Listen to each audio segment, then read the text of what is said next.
Namaskar and welcome to our weekly program on news and analysis from the world of economy from an Indian point of view of the world. On the program, India's UPI is now the world's top real-time payment system.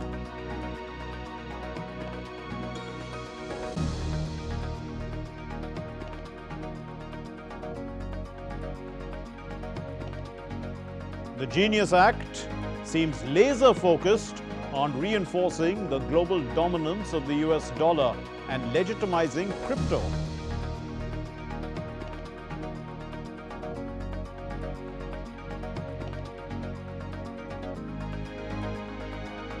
Does the rise of the Sunsito signal a beginning of a new wave of right-wing populism in Japan?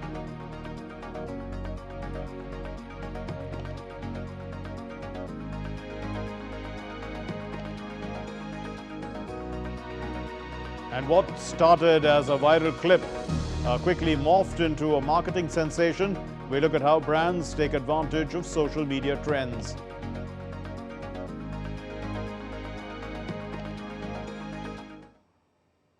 But before we move on, let's listen to Prime Minister Narendra Modi describe the India-UK Comprehensive Economic Trade Agreement in cricketing terms.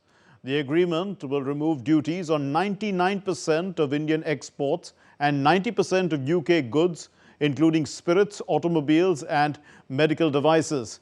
It gives greater market access to sectors like textiles, gems and jewelry, auto components and processed foods into the UK markets. For both of us, cricket is not just a game, but a passion. And also a great metaphor for our partnership. There may be a swing and a miss at times, but we always play with a straight bat. We are committed to building high-scoring, solid partnership. Well, indeed, high-scoring partnerships, and one of the things that's really scored high is the unified payment interface. It surpassed Visa. That's what IMF has said, and the UPI has now handles about 640 plus million transactions per day. The UPI is a payments interface that is created by India, the National Payments Corporation of India. It's very simple. It uses mobile technology. Easily it's peer-to-peer, peer-to-bank, peer-to-peer. And quite simply, the platform is provided by the National Payments Corporation of India, where the money is then, transacted from the banker of the person who's sending it and to the person who receives it, and the information is immediate. So it's an immediate money transfer. So Visa handles about 639 million transactions per day. So now we can see that the UPI has surpassed Visa. Also, UPI is powering now, because of its convenience, about 85% of India's digital payments. Shows the wide breadth of the usage of UPI and how convenient it is, because people all have mobile phones and they're using it quite conveniently. As of June of 2025, 24 lakh crore rupees, that's about $283 billion, was processed through UPI. And if in June itself there were 18.39 billion transactions, if you're taking about 640 plus million transactions a day, it's reached $18.39 billion in the month of June, the whole month. So we can see how widespread and how easy it is to use. Also, UPI is available in 7 countries, and 60% of global transactions in those 7 nations are actually being done through UPI. Of course, India is included, so we can see that India is contributing significantly to that chunk. But it's present now in the UAE, Singapore, Bhutan. It's also present in Nepal, Sri Lanka, France, and Mauritius. So UPI can continue to grow because it's going to reach more and more places. India, as we say, wants UPI to become a standard within BRICS, but Brazil also has a similar system. So Most countries are now developing their own systems, which are conveniently being used by their own citizens, and then they are looking to try and get them to be internationalized. UPI improves remittances, boosts financial inclusion. That's important, the financial inclusion aspect, as we see that all the small vendors too are using UPI. And that's making it much more convenient. UPI's rise is an achievement because it's happened in just 9 years. In just 9 years, UPI has come from nowhere and overtaken Visa.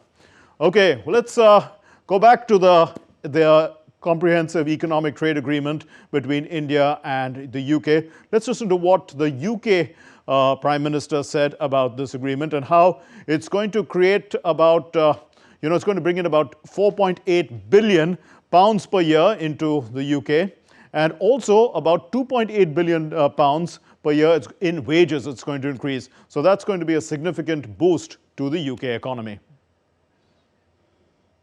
It is good for consumers because it will bring down prices on Indian goods in the United Kingdom, like clothes, and shoes and food, and it will deliver benefits for the long term. It will add about £4.8 billion to the UK economy every year and £2.2 billion to wages, and hundreds of millions of pounds to regions and nations up and down the United Kingdom. And we have Dr. Amit Kapoor, who's the chairman of the Institute for Competitiveness India, joining us, well-known economist. Thank you, Dr. Kapoor. How easily can UPI be adopted in other countries? Is the National Payments Corporation also, actively involved in trying to market it, the India stack, abroad? So, this is a great example, or UPI is a great example of how the world can learn from India. It is already present in 7 countries, as you had actually alluded, the most recent one being France. But, if the world has to learn and if they have to understand how UPI works, there are 2 or 3 principles that will have to get followed by them. And exactly to what India has done. One was prioritizing interportability, wherein unlike a closed loop system where the sender and receiver must use the same app. In this case, you did not have to use the same app. You were actually using an interportable device. You could send from, say, one application to the other application, and that was fairly good. And if you really look at what is the success of UPI, because it's interportable, what happens is that there are close to about 675 plus banks in India who are actually working on this. So there is something very phenomenal that happens.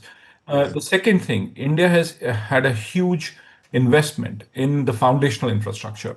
And that is the most important factor. And this all started way back, about 2 decades back. But what we really saw was after 2016, from being nowhere to what we are really seeing today, 640 million transactions. In fact, in the last 1 year, the number of transactions have increased by 32%.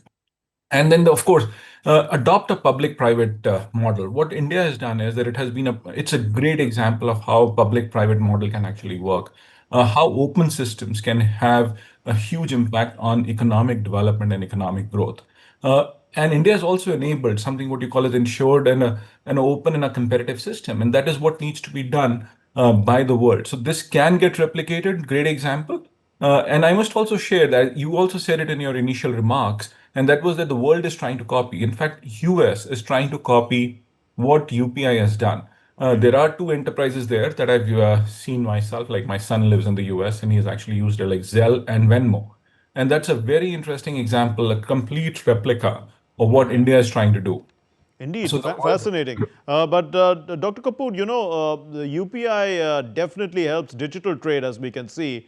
So to what extent is digital trade, we've just negotiated and signed a comprehensive economic trade agreement with the UK, and it's going to be a template in a sense for other trade agreements. So we look at digital trade being a dedicated subject under discussions and trade negotiations, UPI also figuring in when we are negotiating.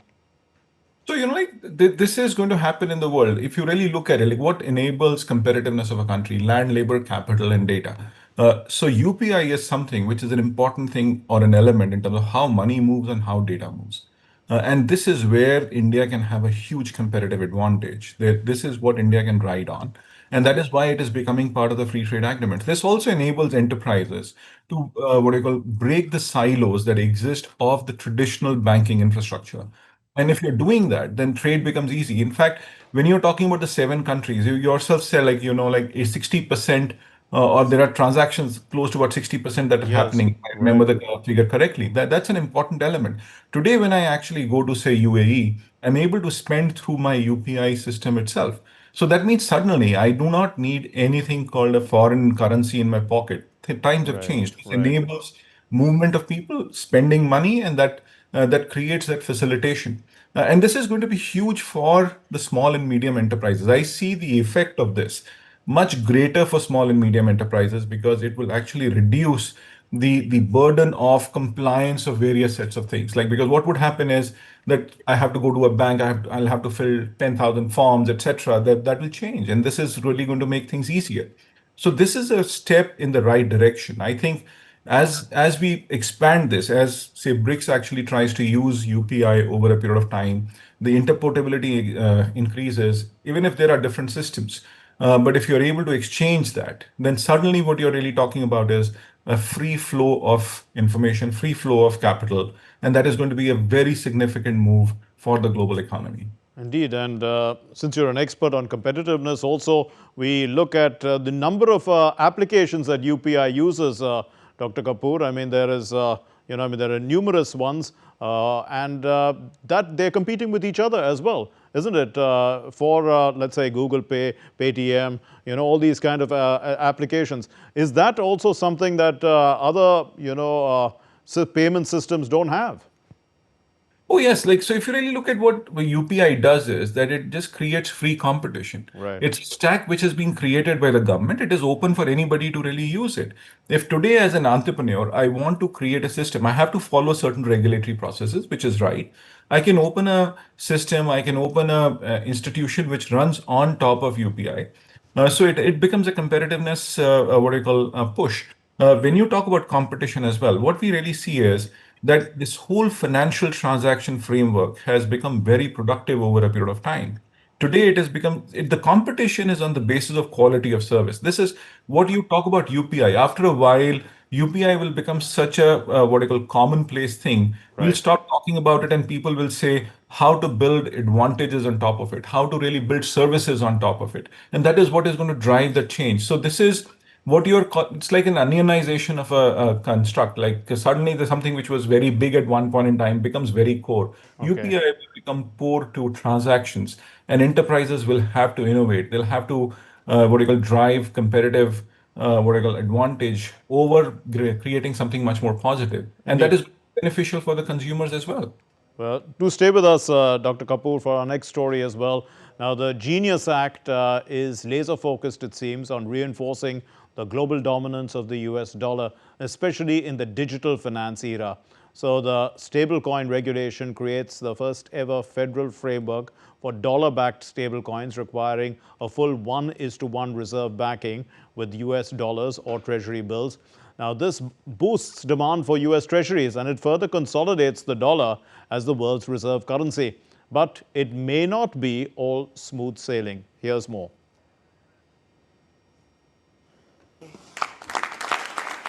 The Guiding and Establishing National Innovation for US Stablecoins Act, or GENIUS Act, is designed to fortify the global dominance of the US dollar in the digital finance era. By requiring stablecoins to be backed by US treasuries, the Act channels global liquidity into American debt markets, reinforcing the dollar's role as the world's reserve currency.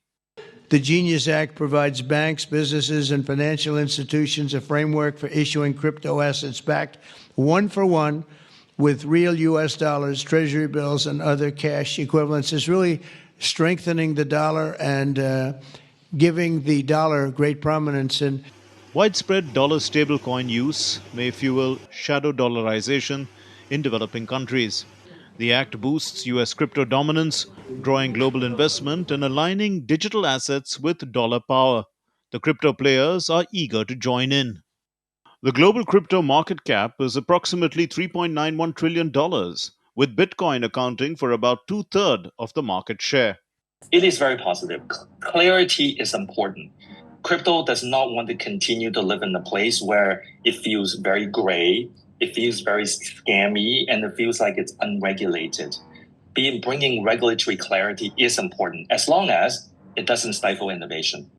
Despite rising debt, the US dollar remains strong thanks to global trust, fundamentals, and investor demand. As per the US Federal Reserve, the dollar's international use remains steady and far outweighs America's share of global GDP and trade. But if more and more people are using it, especially in other countries, then there's a question about whether the other countries' citizens are essentially funding U.S. government debt. With limited alternatives like the euro or yuan, the dollar remains dominant even as US debt grows.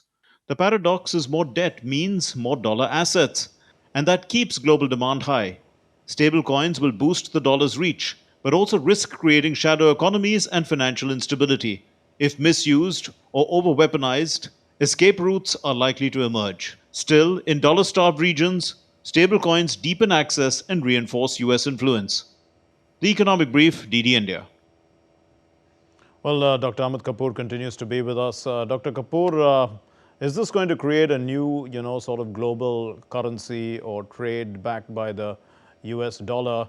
We were talking about how UPI, I mean, it's a digital form of payment, but it uses the normal banking system. This is using a parallel system in a sense. So, I think this is very early days for crypto. What we are seeing is like the act that was signed on July 18. For the first time, there is an effort to say that there is going to be a formalization of digital currency.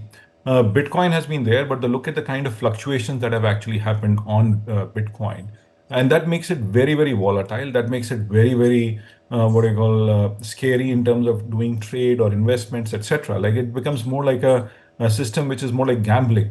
Right. If you really look at what we are seeing here with stablecoin, yes, it might bring in the stability, but very, very early days in terms of whether it can have a effect across the world in terms of say having an alternate currency or this becomes an alternate system and strengthens the dollar. It has the potential, but very early days right now. And I think there are going to be reactions from across the world. And as India has always said, that or what China has said that then yuan should be the alternate currency or much more powerful currency. India says that India can actually rupee should be the trading currency. So people will move into that direction, and I think Okay. time is going to be.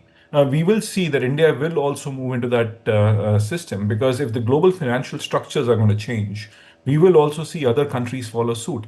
And India will also follow suit. Other countries will follow suit. So it is just going to be a parallel system. Like we are just simply saying that when internet happened, everything is going to change. When crypto happens, everything in banking is going to change. No, it is not going to Okay. happen that way. It is going to be one of the parallel systems or an additive system on top of what exists right now. And that is what Indeed. is going to. So, if it's a parallel system, Dr. Kapoor, is it foolproof? Because has it been fully thought out by the US? After all, it seems to be legitimizing what many had seen as illegal for a long period of time. And some people always felt that we needed serious regulation. India too felt that crypto needed serious regulation. Is this that regulation? I don't think it is that regulation right now. You'll have to see far bigger effort in terms of regulation because your question itself is an answer. Is it foolproof? Not at all. Because when you talk about cryptocurrency, like there is so much danger in terms of how that currency can operate, how it can actually get used. Because given the kind of circumstances that we are seeing in the world, like this could become the backbone of the global terror framework. We do not want that. So you have to have absolutely not what I call perfect systems wherein the leakages don't happen. Because Bitcoin will also mean that the traceability of money would become more difficult, which is not required. So I think still the jury is going to be out whether this is going to be something very good or whatever. I don't think it is a foolproof system. Many leakages, there can be frauds on top of it. You've already seen evidence across the world in terms of like how people have been able to extract billions of dollars of worth of bitcoins from certain computers, etc. Or people have actually lost money. So it is not that it is going to be something which is perfect. Anything which is what you call digital has the potential of what you call broken into. You have to build systems like some. Again, you asked about UPI. If you really look at UPI, look at the digital infrastructure we have created and look at the kind of security safeguards that have are there on that system. It becomes effectively foolproof. But when Bitcoin is there, it is a peer-to-peer system. It is Right. not going to be easy for us to safeguard. It is going to be a challenging effort. I think we could be talking about it in the next 10 years. Okay. But still, what do you call, it is going to be a currency which is going to move up. The global trade has happened on a certain backbone. It is Okay. not dismantle that. Okay, we leave it there. Thank you very much, Dr. Amit Kapoor, Chairman of the Institute for Competitiveness India. Thank you for putting all that into perspective for us. Moving on to our next story, does the rise of the Sunsito party in Japan signal a political shift in Japanese voters? You know, while the numbers may not suggest so, voters do seem frustrated by inflation, stagnant wages, and also the mainstream parties. Anu Kaushik reports. Sunsito Party began its journey as a YouTube channel in 2020. 5 years later, it has made big gains in the upper house polls in Japan. Inspired by US President Donald Trump's policies, Sunsito has a Japanese-first agenda which has appealed to voters amid anti-incumbency sentiment against the long-ruling Liberal Democratic Party. On 20th July, elections were held for 124 of the total 248 seats in the upper house. Led by Prime Minister Shigeru Ishiba, the ruling coalition lost its majority. Sunsito added 14 seats to the one seat already held by its leader Sohei Kamiya. Warning against what it calls silent invasion of foreigners, the party made immigration its major poll plank. It proposed a new agency to handle regulations on foreigners, stricter screening for getting Japanese citizenship, and to exclude non-Japanese from welfare benefits. We don't know when the next election will be, but it could be as early as the fall. We will build a team towards the snap election and let us make another great leap forward there. Japan has historically been cautious about immigration, but the government has been easing rules in a bid to address labor shortages caused by an aging population and declining birth rates.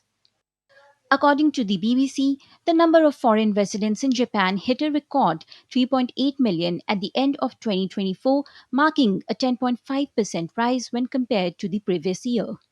The LDP were not conducting politics in a way that appealed to the Japanese people, such as higher taxes and the rice issue. I thought Sansito was saying the obvious things, which is Japanese first. So it's great that they were able to get so many votes this time. Sunsito has also quoted controversies. Kamiya faced backlash for calling gender equality policies a mistake. The party still has a long way to go. Sunsito currently has only 3 seats in the more powerful lower house. But the rise in its popularity has made one thing clear. There's a growing shift in the ideology of Japanese voters. With camera person Ajit, this is Anu Kaushik reporting for the Economic Brief, DD India. And social media has been abuzz after the astronomer CEO Andy Byron was caught on kiss cam with the company's chief people officer, Kristen Cabot, during the Coldplay concert in Boston. Now, what started as a viral clip quickly morphed into a marketing sensation, sparking memes, parodies, and even clever brand campaigns. Diptanshu Kashyap has more on how these brands have capitalized on the moment that's taken the internet by storm. We leave you with his report, and thank you very much for watching the Economic Brief. Namaskar.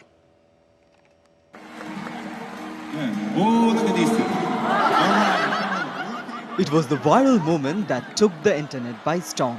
Andy Byron, CEO of Astronomer Inc., caught on kiss cam with the company's chief people officer Kristen Cabot during a Coldplay concert in Boston. Social media exploded with memes, parodies, and influencers recreating the moment. What began as a viral frenzy quickly became a goldmine for brands eager to jump in. Major brands like Tesla, IKEA, Amul, Netflix, and mattress company Frido wasted no time injecting the moment into their campaigns, riding the wave of humor and virality. Globair, a private jet service, cheekily tweeted, "The quickest escape after a Coldplay concert." While Ryanair brought its signature sash, posting Ryanair Coldplay, splitting up couples, a nod to its infamous sitting policies. Hotels and resorts worldwide even joined in, playing on the HR Gone Wrong theme with a serene beach video that sharply contrasted the chaos. This isn't the first time a viral moment has sparked such brand creativity. Back in 2020, Indian actor Rahul Bose sparked a viral sensation when he posted about paying 442 rupees for two bananas at the JW Marriott in Chandigarh. Brands like Reliance Retail, Nature's Basket, and Amazon Prime quickly jumped in with spoof ads highlighting what their products and services could offer for the same price. These quick to market responses reflect a broader trend. Brands are capitalizing on viral moments to stay culturally relevant. And in today's world, where marketing and entertainment increasingly blur, if you're not part of the conversation, you're being left behind. Diptanshu Kashyap's report for the Economic Brief, DD India.